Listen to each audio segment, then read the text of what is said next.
Oi, eu sou a Fátima e hoje eu vim falar sobre O Idiota, do Dostoiévski. Leiam esse livro, simplesmente maravilhoso. Principalmente sobre o príncipe, personagem principal. Não vai ser uma resenha, porque eu tenho muito medo de falar toda a história do livro e dar muito spoiler. E esse livro, ele tem que ser descoberto por si próprio, sem spoilers, pra estragar a experiência do leitor, sabe? Mas eu queria falar sobre o personagem do príncipe, em como ele é bondoso, né? Aqui mesmo na sinopse do livro fala que foi um livro inspirado na imagem de Cristo e de Dom Quixote. Então, o Dostoiévski já deixa claro isso e fala em cartas, né, sobre o que inspirou ele a escrever essa história. E o príncipe, ele tem epilepsia, isso a gente já sabe de pronto. E é visto como idiota pela sociedade, tolo, por ser muito bondoso. A doença dele é controlada, né? Ele passou muito tempo tratando a doença e mostra justamente a parte em que ele sai para viver em sociedade.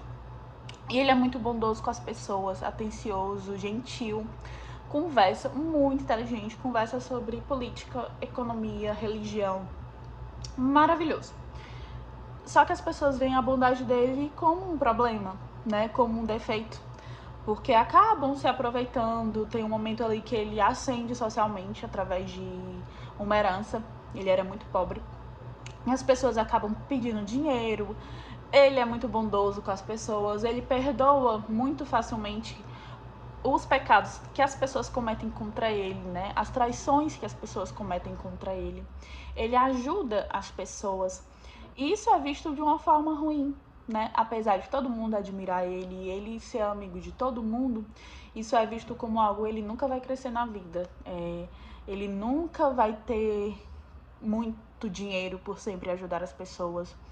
Ele sempre vai estar metido em confusão, e ele se mete em muita confusão. Mas eu queria falar sobre a demonização que a gente faz da bondade. E o quanto que esse tema é atual, apesar do livro ter sido escrito no século XIX.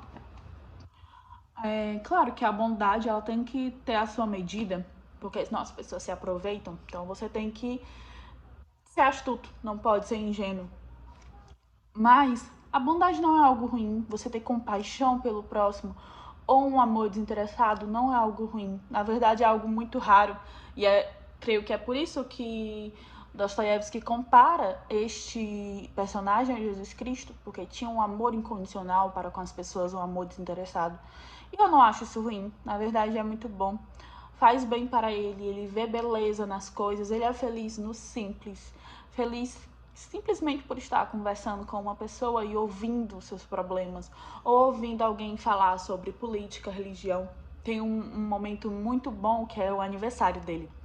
Ele simplesmente esquece da data do aniversário dele e aí quando ele lembra, ele reúne todo mundo numa grande festa.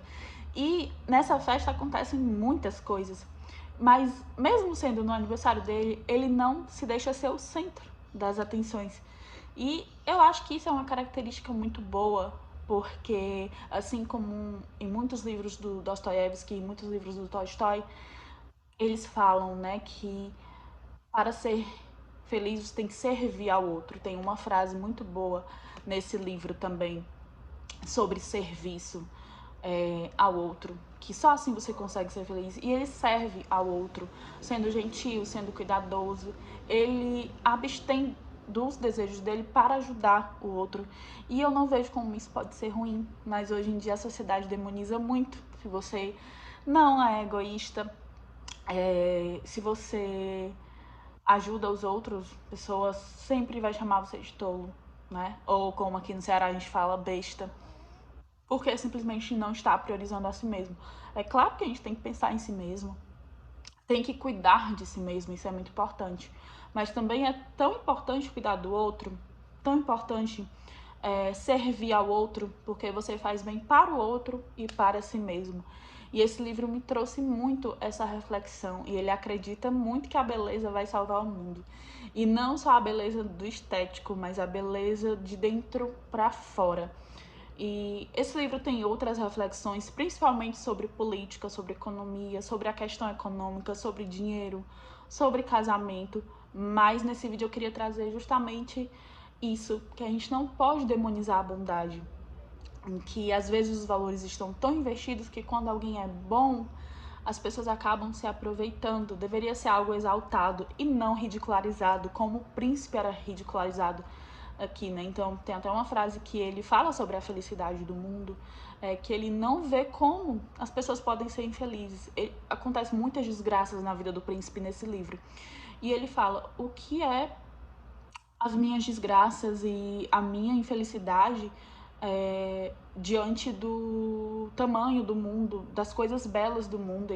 Ele fala, né? Eu não sei como pode ser possível alguém não olhar para uma árvore e sentir beleza nela, alguém não se alegrar por estar falando com alguém não se alegrar por alguém estar olhando nos seus olhos, o que é algo muito difícil de acontecer hoje em dia, não é mesmo? De alguém olhar nos seus olhos e sentir amor por alguém que está olhando e apreciando você, né? Então, ele vê, né? Olhem para as crianças, ele fala, olhem para a relva, olhem para o alvorecer que Deus nos dá todo dia, né? O pôr do sol, o nascer do sol todos os dias. Isso é muito lindo, você se alegrar por coisas simples, apesar da vida estar um caos. E aqui não romantizando o que a gente não deve sentir. O príncipe, em muitos momentos, precisa ficar sozinho. Inclusive, é algo que até nas notas é comparado com o momento de Jesus que se retira para o jardim para pensar sozinho sobre o seu futuro, né? Em que aquele momento no jardim de Getsemane, que ele fala com Deus, né? Falando, Pai, seja feita a tua vontade, mas se possível afasta de mim esse cálice. Né? Em muitos momentos o príncipe questiona, sente medo, sente angústia pelo que ele está passando, mas em nenhum momento ele foge das pessoas, em nenhum momento ele deixa de ser bondoso e caridoso com as pessoas, né? E isso é muito lindo de se ver, realmente. Era essa só a reflexão que eu queria trazer hoje. Sejam gentis, sejam bondosos, não se esqueçam de si mesmo, mas não se esqueçam, o maior amor vem do servir ao outro, né? Não importa o que eu tiver ou o que eu sou, se eu não sirvo ao outro, eu não consigo nada em troca. E é isso.